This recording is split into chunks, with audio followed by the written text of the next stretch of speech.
مضامین قرآن Islamic scholar مفتی محمد یوسف تیبی فاضل جامعہ اسلامیہ مدینہ منورہ۔ الحمدللہ رب العالمین والصلاة والسلام علی رسولہ الکریم وعلی آلہ وصحبہ اجمعین۔ آج 18واں پارہ ہمارے ساتھ سورہ مومنون سے شروع ہوتا ہے۔ اس میں 1 سے 11 نمبر آیت تک اللہ تعالیٰ نے مومنوں کی صفات بیان کی ہیں، اسی وجہ سے اس کا نام یہ ہے۔ پہلی صفت یہ بیان کی ہے الذین هم فی صلاتہم خاشعون قد افلح المؤمنون، مومن کامیاب ہیں۔ نمبر 1 جو نمازوں میں خشوع خضوع کرتے ہیں۔ خشوع کا معنی ہوتا ہے ڈرنا، جو انسان ڈرا ہوتا ہے الٹی سیدھی حرکتیں نہیں کرتا۔ سعید بن مسیب رحمۃ اللہ علیہ فرماتے ہیں ایک آدمی بالکل نماز میں ایسے حرکتیں کر رہا تھا تو کہا لو خشع قلبہ لخشعت جوارحہ، اگر اس کا دل ڈرا ہوتا، اس میں خشوع ہوتا تو اس کے اعضاء میں بھی ہوتا۔ تو نماز میں بے جا حرکت نہیں کرنی چاہیے بلا وجہ، لیکن کسی کا موبائل الٹا سیدھا بول رہا ہے، موسیقی چلا رہا ہے بیل کے نام پر، تو اس کو فوراً بند کرنا چاہیے۔ اس کی یہ حرکت بہت ضروری ہے، یہ حرکت ممنوع نہیں ہے۔ نبی صلی اللہ علیہ وسلم اپنی نواسی امامہ بنت زینب کو اٹھا کر نماز پڑھ لیتے، رکوع سجدے میں نیچے بٹھاتے، اگلے رکعت میں پھر اٹھاتے۔ تو کچھ حرکت جس کی ضرورت ہوتی ہے وہ جائز ہوتی ہے، بلا وجہ ادھر کھجلتے رہنا، ناک سے کھیلنا، داڑھی سے کھیلنا، ناخن چبانا، اس طرح کی حرکت نہیں کرنی چاہیے۔ نمبر 2 وہ جو لغو سے منہ پھیرتے ہیں، اس سے مراد بدکاری بھی ہو سکتی ہے اور اس سے چھوٹے گناہ بھی ہو سکتے ہیں۔ والذین هم للزکاۃ فاعلون، وہ لوگ جو زکوٰۃ دیتے ہیں۔ ہمارے ہاں کئی لوگ ایسے ہیں جو اپنا حساب نہیں کرتے اور ویسے دیتے رہتے ہیں، تو وہ اپنی زکوٰۃ خود کھا رہے ہوتے ہیں، کیونکہ اپنا حساب نہیں کرتے۔ حساب کریں تو پھر ایڈوانس میں اگر دیتے بھی رہے ہیں تو وہ بھی نوٹ کر لیں، اور آخر میں اگر کم ہے تو پوری کر دیں، لیکن حساب نہ کرنا، اس سے انسان اپنی زکوٰۃ کھاتا رہتا ہے۔ اور وہ جو اپنے وعدے پورے کرتے ہیں، نمازوں کی حفاظت کرتے ہیں۔ وعدے پورے کرنا بہت ضروری ہے۔ نمازوں کی حفاظت جو ہے یہ سنتوں کے ساتھ ہوتی ہے۔ جو سنتیں ادا کرنے کی نیت سے آتا ہے وہ پھر فرائض کی حفاظت کر پاتا ہے۔ جو کہتا ہے میں نماز فرض پڑھنے جا رہا ہوں، پھر اس کی 1 رکعت رہ جاتی ہے۔ تو سنتیں اللہ تعالیٰ نے فرضوں کی حفاظت کے لیے ہی شاید بتائی ہوئی ہیں۔ وہ لوگ جو نمازوں کی حفاظت کرتے ہیں، اس سے مراد یہ بھی ہے کہ وہ رمضانی نمازی نہیں ہوتے بلکہ سارے سال کے نمازی ہوتے ہیں۔ تو یہ صفات بیان کرنے کے بعد کچھ اللہ تعالیٰ نے انسان کی تخلیق کے مراحل بیان کیے ہیں کہ ہم نے اس کو پانی سے، پھر جمے ہوئے خون سے، پھر بوٹی سے، پھر اس پر ہڈیاں چڑھا دیں، اور پھر ہم تمہیں زندگی روح ڈال دی اس میں، پھر تمہیں اللہ مارے گا، پھر دوبارہ زندہ کرے گا۔ تو یہ بھی انسان کے دوبارہ جی اٹھنے کی بہت بہترین دلیل ہے، اور پھر تمہیں اللہ تعالیٰ کے سامنے پیش کیا جائے گا۔ اس کے بعد کچھ قصے بیان ہوئے انبیاء کرام کے، 23 نمبر سے 49 نمبر تک۔ نوح علیہ السلام کا قصہ کہ وہ کیسے کیسے انہوں نے اپنے قوم میں وقت گزارا اور دن رات محنت کی۔ ثم انی دعوتہم جہارا ثم انی اعلنت لہم اسررت لہم اسرارا، اکیلے اکیلے بھی ملا ہوں، مجلسوں میں بھی دعوت دی ہے، لیکن وہ باز نہیں آئے، تو اللہ تعالیٰ نے ان کو طوفانی سیلاب کے ساتھ تباہ کر دیا۔ موسیٰ اور ہارون علیہ السلام کا لمبا قصہ ہے کہ کیسے کیسے وہ آئے اور ان دونوں کو اللہ نے نبی بنا دیا، اور دونوں گئے، فرعون اکڑ گیا، تو اس نے کہا جادوگروں سے مقابلہ کرو، جادوگر ہار گئے، لوگ مسلمان ہو گئے، تو آخر وہاں سے نکلنا پڑا۔ فرعون نے پیچھا کیا تو اس مندر میں غرق ہو گیا۔ یہ قصہ اختصار کے ساتھ یہاں پر بیان ہوا ہے۔ اس کے بعد اللہ تعالیٰ نے حلال کھانے کا حکم دیا ہے۔ یا ایھا الرسل کلوا من الطیبات واعملوا صالحا، اے رسولوں کی جماعت، نیک کام کرو اور طیبات سے کھایا کرو۔ تو حلال کھانا بہت ضروری ہے۔ مال کیسے کمایا حلال طریقے سے، یہ بھی بہت ضروری ہے، اور مال کیسے خرچ کیا، فضول خرچی تو نہیں کی، حرام کام میں خرچ تو نہیں کیا، یہ بھی پورا برابر کا سوال ہے قیامت والے دن جو پوچھا جائے گا۔ میدان محشر کا منظر بیان ہوا ہے کہ جب فَإِذَا نُفِخَ فِي الصُّورِ فَلَا أَنْسَابَ بَيْنَهُمْ يَوْمَئِذٍ وَلَا يَتَسَاءَلُونَ، ان کے آپس کے تعلقات ختم ہو جائیں گے، رشتہ داریاں ٹوٹ جائیں گی، سوائے وہ رشتہ داریوں کے جو تقوی اور للہیت اور اللہ کے محبت کی بنیاد پر ہیں۔ تو جس کے اعمال نامے نیکی بھاری ہوئی وہ کامیاب ہوگا، جس کی برائیاں بھاری ہوئیں وہ ناکام ہو جائے گا، ان کو اللہ جہنم میں ڈال دے گا، ان کے چہرے جلس کر ایسے ہو جائیں گے کہ یہ جو چہرے کا گوشت ہے، چمڑا ہے، یہ سکڑ جائے گا اور دانت نظر آنے لگ جائیں گے، جیسے کبھی آپ نے جانور کا سر بھونا ہو تو آپ دیکھتے ہیں۔ یہ نقشہ کھینچا ہے اللہ تعالیٰ نے۔ کہیں گے جناب یا اللہ ربنا اخرجنا منها فإن عدنا فإنا ظالمون، یا اللہ ایک بار نکال دے، اگر ہم دوبارہ یہی کام کریں گے تو پھر ظالم ہوں گے۔ اللہ فرمائے گا قال اخسؤوا فيها ولا تكلمون، جاؤ ذلیل ہو جاؤ، ہم سے بات نہیں کرو۔ تو آخر میں اللہ تعالیٰ فرماتے ہیں افحسبتم انما خلقناکم عبثا وانکم الینا لا ترجعون۔ یہ 4 آیات نظر بد کے لیے بھی بہت اچھی ہیں، ویسے بھی دم ہے، یہ لوگ اس کا تجربہ ہے لوگوں کا، اس سے اللہ تعالیٰ بہت بیماریاں اور نظر بد ٹھیک کر دیتا ہے۔ افحسبتم انما خلقناکم عبثا، کیا تم یہ سمجھتے ہو کہ ہم نے تمہیں فضول میں پیدا کیا ہے؟ تو یہ والی 4 آیات ان کو یاد کر لینا چاہیے اور اس کا دم کرنا چاہیے۔ اس کے بعد سورہ نور ہے۔ نور اس میں آیت ہے جس میں نور، اللہ کے نور کا ذکر ہے، اس وجہ سے اس کا نام سورہ نور ہے۔ مدنی صورت ہے، 5 ہجری میں غزوہ بنی مستلق سے واپسی پر واقعہ افک ہوا تو وہاں پہ یہ نازل ہوئی تھی۔ واقعہ افک کیا ہے وہ میں انشاءاللہ بتاؤں گا۔ شروع میں یہ سارے عائلی زندگی بلکہ جو شادی بیاہ رشتہ داریوں کے متعلق ہی یہ پردہ نا پردہ، بدکاری، سزا، اس پہ زیادہ موضوع اس کا یہی ہے۔ نمبر 1، شروع میں تو اللہ تعالیٰ نے فرمایا کہ اگر کوئی مرد عورت بدکاری کرتے ہیں اور وہ غیر شادی شدہ، ان میں سے جو غیر شادی شدہ ہے اس کو 100 کوڑے مارو اور کسی قسم کا ترس نہ کھاؤ اور لوگوں کے سامنے مارو۔ یہ ایک تو اس میں اللہ تعالیٰ نے یہ سزا بیان کی ہے۔ نمبر 2، فرمایا کہ بدکار عورتوں سے نیک لوگ شادیاں نہ کریں۔ الزانی لا ينکح الا زانیۃ او مشرکہ، اور جو بدکار ہے وہ نیک لوگوں سے شادی نہ کرے۔ البتہ اگر کوئی شخص بدکاری کر بیٹھا ہو اور توبہ کر چکا ہو تو پھر وہ شادی کر سکتا ہے نیک لوگوں سے، کوئی حرج کی بات نہیں۔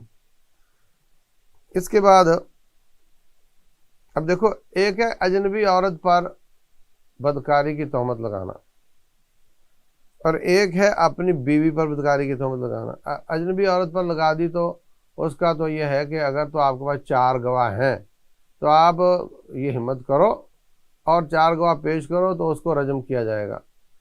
اگر گواہ 3 ہوئے، 2 ہوئے، 1 ہوا تو پھر الزام لگانے والے کو 80 کوڑے لگیں گے۔ فاجلدوا كل واحد منهما 100 جلدہ، تو 80 جلدہ۔ اللہ فرماتے ہیں والذین یرمون المحصنات ثم لم یبلغوا باربعۃ شہداء فاجلدوهم 80 جلدہ۔ 4 گواہ پورے نہیں، یعنی ایسا نہیں کہ جو چاہے کسی پہ بدکاری کی تہمت لگا دے اور اس کی عزت خراب کرتا رہے، اور جو چاہے کسی پہ الزام لگا کے اس کو رجم کروا دے، جناب کسی کو کوڑے لگوا دے، ایسا نہیں۔ 4 گواہ ہونے چاہیے، ورنہ آپ کسی کی عزت یا اس کی جان سے کھیل نہیں سکتے۔ روٹین میں یہ برا فعل چھپ کر ہوتا ہے اور اس پہ 4 گواہ نہیں ہو سکتے، تو اسلام چاہتا ہے کہ پھر اس کی بات بھی نہ کرو۔ جو شخص کہے گا پتہ چلا فلاں کے فلاں سے ایسے تعلقات ہیں، یہ کہنا ہی کافی ہے اس کو 80 کوڑے لگوانے کے لیے۔ اس لیے کہا زبان مت کھولو۔ اگر ہر شخص بات کر رہا ہو، وہ بھی کہہ رہا ہو فلاں فلاں کے ساتھ برا، فلاں فلاں کے ساتھ برا، فلاں فلاں کے ساتھ برا، تو معاشرہ کہے گا پھر یہ تو سب کر رہے ہیں، یہ تو پھر یہ تو جائز ہو گیا، یا یہ تو کوئی برا نہ رہا، اس لیے برائی پھیلے گی۔ تو یہ بات ہی نہ کرو۔ 4 گواہ ہیں تو لاؤ پیش کرو، ان گندے لوگوں کو سزا دلوا دو۔ 4 گواہ نہیں تو چپ رہو، زبان نہ کھولو تاکہ بے حیائی عام نہ ہو۔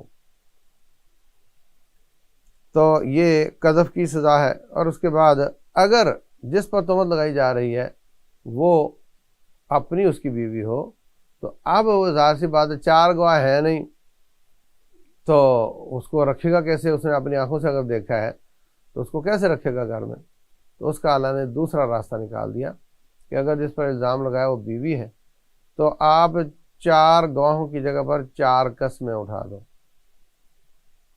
4 بار کہو یہ میری بیوی بدکار ہے الیاذ باللہ، اور 5ویں بار کہو کہ مجھ پہ اللہ کا غضب ہو یا مجھ پہ اللہ کی لعنت ہو اگر میں نے جھوٹ بولا ہو۔ اسی طرح عورت 4 قسمیں اور 5ویں دفعہ یہ کہے کہ مجھ پہ اللہ کا غضب ہو اگر یہ سچا ہو۔ اگر شوہر یہ کہہ دیتا ہے اور بیوی تسلیم کر لیتی ہے تو پھر اس کو رجم کیا جائے گا۔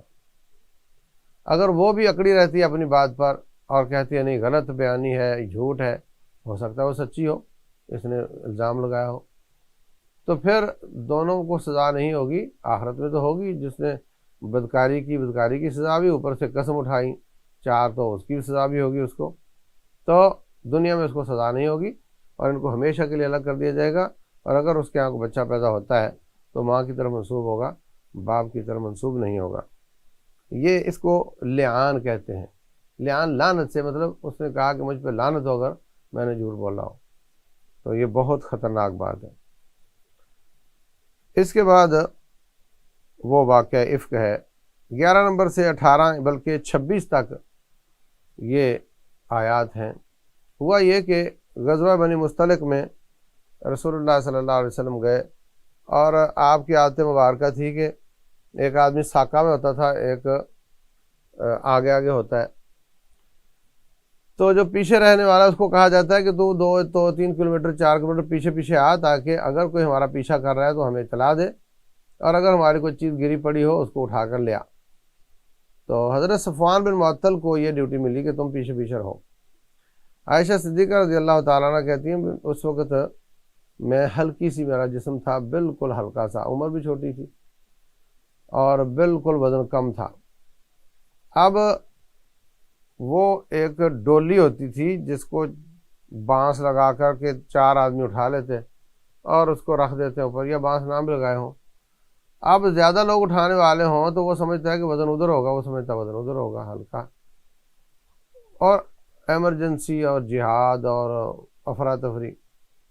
تو رسول اللہ صلی اللہ علیہ وسلم نے کوچ کا حکم دے دیا، ایک جگہ پڑاؤ ڈالا، کہا نکلو یہاں سے۔ تو جن کی ڈیوٹی ان کی ڈولی کو اٹھا کر اونٹ پر رکھنے کی تھی، انہوں نے جلدی جلدی وہ ڈولی اٹھائی اوپر رکھ دی، اور یہ نہیں دیکھا کہ ہماری اماں اس میں ہیں یا نہیں۔ یہ واش روم وہاں گئی ہوئی تھی جنگل میں، واپس آئی تو دیکھا قافلہ جا چکا ہے، پریشان ہوئی تو لیٹ گئیں تو ان کو نیند آ گئی۔ اچانک پیچھے سے صفوان بن معطل آتے ہیں اور آ کر دیکھا انا للہ و انا الیہ راجعون، یہ پڑھا اور کچھ نہیں۔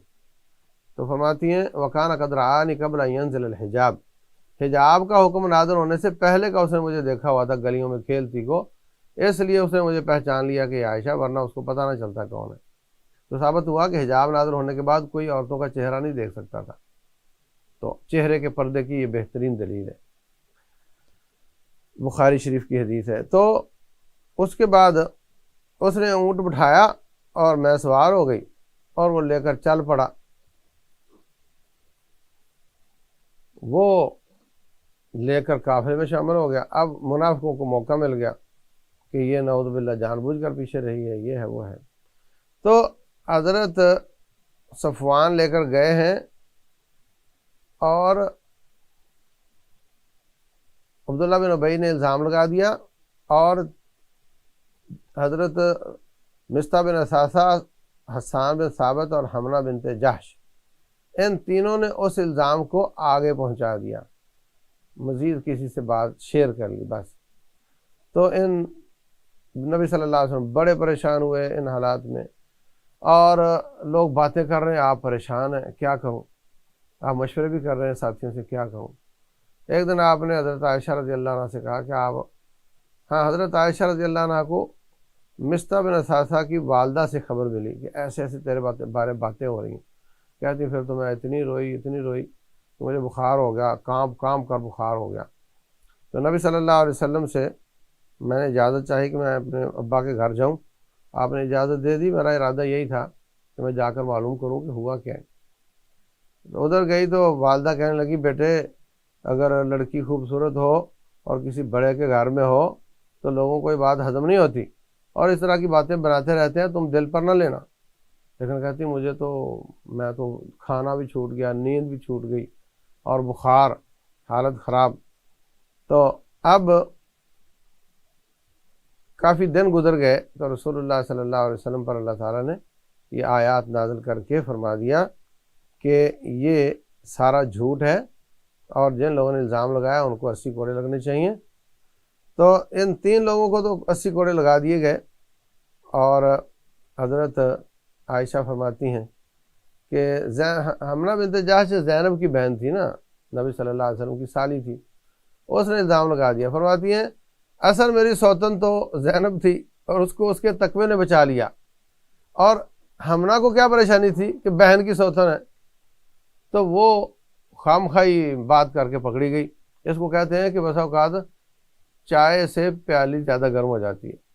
اصل مسئلہ تو تھا زینب کا، وہ بات کرتی ہے، وہ تو بچ گئی اللہ کے خوف کی وجہ سے، اور جو اس کی بہن تھی جس کا اصل مسئلہ نہیں، وہ پھنس گئی۔ تو بہر صورت یہ اس طریقے سے ان کو کوڑے لگے، اور نبی صلی اللہ علیہ وسلم نے عبداللہ بن ابی کو قتل کرنے کا ارادہ کیا۔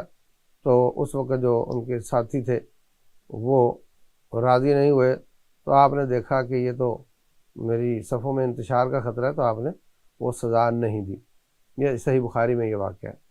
تو بہر صورت اس طریقے سے اللہ تعالیٰ نے تنبیہ کر دی کہ کوئی بدکاری کی بات آپ نے آنکھوں سے بھی دیکھی ہے، کسی سے شیئر نہ کرو، اگر کی تو تمہیں 80 کوڑے لگیں گے، اگرچہ بات سچی ہے، جب تک آپ کے پاس 4 گواہ پورے نہیں ہیں۔ تو ان الذین یحبون ان تشیع الفاحشۃ فی الذین آمنوا، وہ لوگ جو مومنوں میں برائی کو، بے حیائی کو عام کرنا چاہتے ہیں، ان کے لیے دردناک عذاب ہے دنیا اور آخرت میں۔ اللہ کا خوف کرنا چاہیے۔ یہ عورتوں کے کپڑوں کے ڈیزائنروں کو، یہ دنیا میں بے حیائی کو عام کرنا چاہتے ہیں۔ مردوں کے کپڑوں کے ڈیزائنر بھی یہ کام کر رہے ہیں، لڑکوں کے اس طرح کے کپڑے بنا رہے ہیں۔ تو ان کو اللہ کا خوف چاہیے، ان کو اللہ دنیا میں اور آخرت میں عذاب دے گا اگر یہ بات نہ آئے تو۔ اس کے بعد اللہ تعالیٰ نے فرمایا کہ جب بھی کسی کے گھر میں جاؤ تو سلام کہو اور اجازت لو، اس کے بغیر نہ جایا کرو، حتیٰ کہ آپ کا اپنا گھر ہے، آپ کے بڑے بھائی کی شادی ہو چکی ہے، ہو سکتا ہے آپ کی بھابھی صحن میں کام کر رہی ہو، آپ نو کر کے اپنے گھر میں نو کر کے جاؤ، کون آیا؟ فلاں آیا۔ 1 منٹ آدھے منٹ کے لیے بھابھی پردہ کرے گی، آپ اپنی امی کے پاس اپنے کمرے میں چلے جاؤ، پھر وہ اپنا کام کرتی رہے گی۔ یہ نہیں کہ تم جناب دندناتے پھرو اور اس کو کہو تم پردہ کر کے کام کرو، اس طرح نہیں ہوتا۔ جوائنٹ فیملی میں یہی قاعدہ ہے کہ جس کی بیوی ہے وہ اس کو لے کر اپنے کمرے میں چلی جائے، اور پھر عورت آ کر کام کرے کچن میں، صحن میں، اور مرد اپنے کمرے میں بیٹھا رہے۔ جب جانا ہو پھر 1 منٹ کے لیے پردہ کرو اور نکل جاؤ۔ اگر ایسا نہیں کر سکتے تو پھر اپنا گھر الگ کر لو، لیکن پردہ ضروری ہے۔ ہر وہ رشتہ جس کے ساتھ کبھی نہ کبھی شادی ہو سکتی ہے، اس سے پردہ ضروری ہے۔ اسی طرح اللہ فرماتے ہیں برائی کی طرف لے جانے والے جو راستے ہیں ان کو بند کرنے کے لیے مومنوں سے کہہ دو قل للمؤمنین یغضوا من ابصارہم ویحفظوا فروجہم، اپنی آنکھیں نیچے رکھو اور اپنے شرمگاہوں کی حفاظت کرو۔ آنکھ اوپر رہے گی تو شرمگاہ کی حفاظت ناممکن ہے۔ تو ابھی تو ایک اور مصیبت فتنہ بنا ہوا ہے کہ عورتیں اپنی جو شلواریں اونچی رکھتی ہیں، مطلب نظر نیچے رکھو تب ہی فتنے سے آپ نہ بچو۔ یہ بہت بڑی سازش ہے شیطان کی۔ تو عورت کا جو پاجامہ شلوار ہے وہ ایڑی سے نیچے تک جانا چاہیے، ہمارے مردوں کا جا رہا ہوتا ہے العیاذ باللہ۔ یعنی اللہ تعالیٰ کے ساتھ ضد بنائی ہوئی ہے کہ جس سے آپ منع کرو گے ہم نے وہی کرنا ہے، اور اس کی بہت بری سزا ہے، یہ کبیرہ گناہ ہے العیاذ باللہ۔ اسی طرح فرمایا کہ وہ بچے وہ بھی جو ابھی تک عورتوں کے مسائل سے واقف نہیں ہیں ان کو بھی احتیاط کرنی سکھانی چاہیے، لیکن ان سے اگر بے احتیاطی بھی ہو جائے تو کوئی حرج نہیں، آہستہ آہستہ جیسے بڑے ہوں۔ ہمارے یہاں چلتا ہے کہ جو بھابھی آتی ہے اور چھوٹا دیور چھوٹا ہوتا ہے، جب وہ بڑا ہو جاتا ہے، جوان ہو جاتا ہے، تو بھابھی کہتی ہے اس نے تو مجھے دیکھا ہوا ہے، اب اس سے پردے کا کیا فائدہ؟ یہ غلط بات ہے۔ سالیاں چھوٹی تھی بڑی ہو گئیں تو اب اس نے تو سب کو دیکھا ہوا ہے، تو اب اس سے پردے کی کیا ضرورت ہے؟ نہیں، جب بچی تھی تو ٹھیک ہے پردہ نہیں کیا، اب جوان ہو گئی تو اس کو پردہ کرنا چاہیے۔ اللہ المستعان۔ اسی طرح آیت نمبر 58 میں بھی اللہ تعالیٰ گھروں میں جب بھی جاؤ اجازت لے کر جاؤ، اس کا حکم دے رہا ہے۔ اور اس میں ایک آیت اللہ تعالیٰ نے اس طرح کی بھی نازل کی ہے کہ وعد اللہ الذین آمنوا منکم وعملوا الصالحات لا یستخلفنہم فی الارض، ایمان والے اور نیک کام کرنے والوں کے ساتھ اللہ کا وعدہ ہے کہ ہم تمہیں خلیفہ بنائیں گے جیسے پہلے لوگوں کو بنایا تھا۔ وَلَيُمَكِّنَنَّ لَهُمْ دِينَهُمُ الَّذِي ارْتَضَىٰ لَهُمْ، اللہ ان کا دین قائم کر دے گا، دین کا سلطہ قائم کر دے گا۔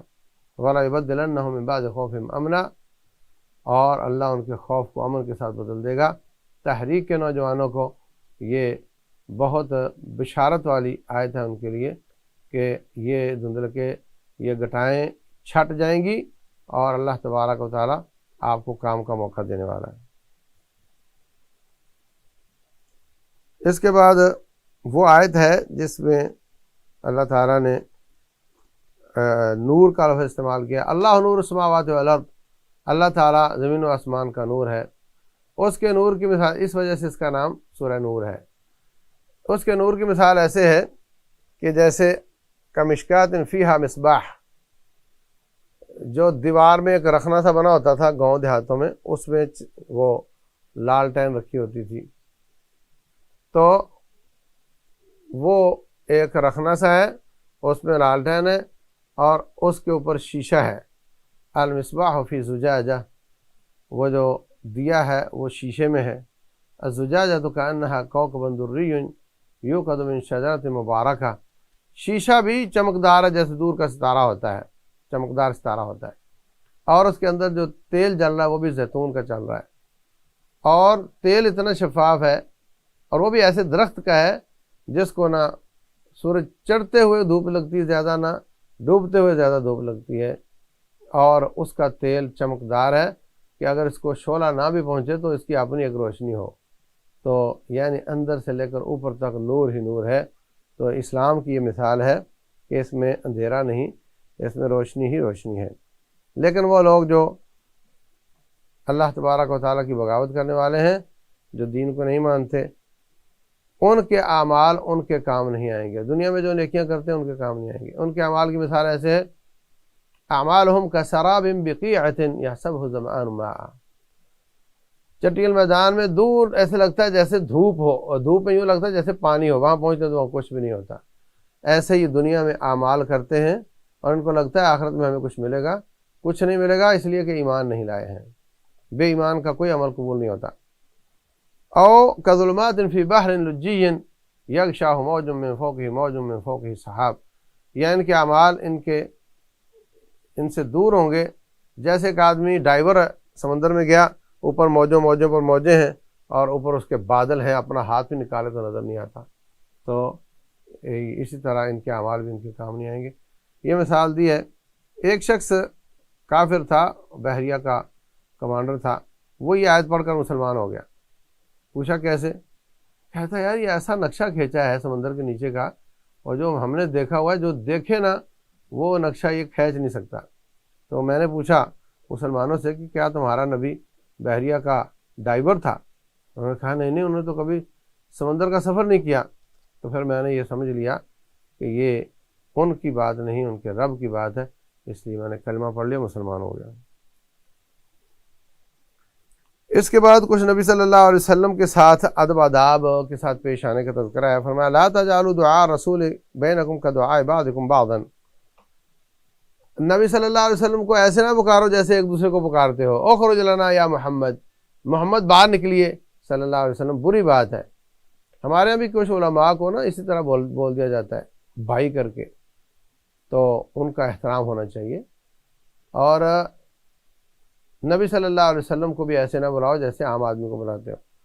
اور اللہ تعالیٰ ان لوگوں کو جانتے ہیں جو مجلس سے کھسک جاتے ہیں۔ جب نبی یا امیر المومنین یا امیر مجلس بلاتا ہے تو کسی بہانے وہاں سے کھسک جانا، اللہ تعالیٰ نے اس کو یہاں منع قرار دیا ہے۔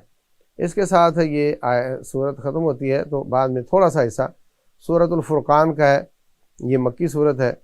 تبارک الذی نزل الفرقان علی عبدہ لیکون للعالمین نذیرا، اللہ پاک ہے جس نے فرقان نازل کیا اپنے بندے پر۔ تو یہ پہلی آیت میں فرقان کا لفظ ہے جس کی وجہ سے اس کا نام فرقان ہے۔ فرقان ہوتا ہے حق باطل میں فرق کرنے والی کتاب ہے۔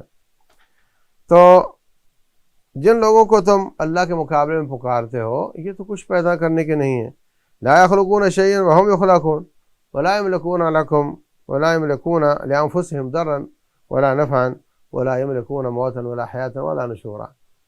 یہ جن کو تم پکارتے ہو یہ تو کچھ نہیں کرنے کے، نہ نفع کے مالک ہے نہ نقصان کے مالک ہے، نہ کچھ پیدا کر سکتے ہیں، تو ان کو اللہ کے مقابلے میں کیوں پکارتے ہو؟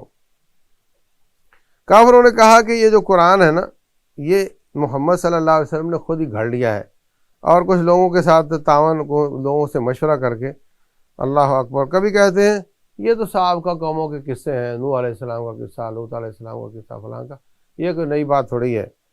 تو اللہ تبارک و تعالیٰ اس کا رد کرتے ہیں، اللہ تعالیٰ نے اس کو نازل کیا ہے اور وہ بہت غفور اور رحیم ہے، اور یہ جو جھٹلانے والے ہیں ان کو اللہ تعالیٰ دردناک سزا دے گا۔ اذا رأتهم من مکان بعید سمعوا لها تغیظا وزفیرا، جب یہ جہنم کو دیکھیں گے دور سے تو جہنم کی گھورنے کی آواز سنیں گے، اللہ اکبر، بل کذبوا بالساعہ، یہ قیامت کا انکار کر رہے ہیں۔ نبی آپ کا انکار نہیں کر رہے، حقیقت میں یہ قیامت کا انکار کر رہے ہیں، حقیقت میں ان کو مرنا یاد نہیں ہے، ان کو آگ میں ڈالیں گے۔ وَإِذَا أُلْقُوا مِنْهَا مَكَانًا ضَيِّقًا مُقَرَّنِينَ، جب ان کو باندھ کر، ہاتھ پاؤں باندھ کر جہنم کی تنگ جگہ پر پھینکا جائے گا، دعوا هُنَالِكَ ثُبُورًا، کہیں گے یا اللہ موت دے دے، لا تدعوا اليوم ثبورا واحدا وادعوا ثبورا كثيرا، ایک نہیں کئی موتیں مانگو، کوئی موت نہیں آئے گی۔ اس کے بعد کچھ نیک لوگ جو اللہ پر ایمان لانے والے ہیں ان کا تذکرہ ہے۔ تو یہ اللہ قرآن میں روٹین ہے اللہ تعالیٰ کی کہ روٹین میں وہ اکثر جہنم کے فوراً بعد جنت کا، جنت کے فوراً بعد جہنم کا ذکر کرتے ہیں۔ تو اللہ تبارک و تعالیٰ سمجھنے اور عمل کرنے کی توفیق دے۔ آخری آیت یہ ہے کہ یہ کہتے ہیں کہ یہ نبی ہم جیسا انسان ہے تو یہ کیا بات ہوئی؟ فرمایا وما ارسلنا قبلک من المرسلین، آپ سے پہلے بھی جتنے انبیاء آئے تھے، الا انہم لیاکلون الطعام ویمشون فی الاسواق، وہ کھانا بھی کھاتے تھے، بازاروں میں گھومتے تھے، لیکن یہ کوئی اعتراض والی بات نہیں، ان کو ماننا چاہیے۔ اس کے بعد 19واں پارہ ہے، اس میں اکثر فرقان کا حصہ اس میں ہے، وہ انشاءاللہ آئندہ عرض کریں گے۔ اللہ تعالی عمل کی توفیق دے، وصلی اللہ وسلم وبارک علی نبینا محمد۔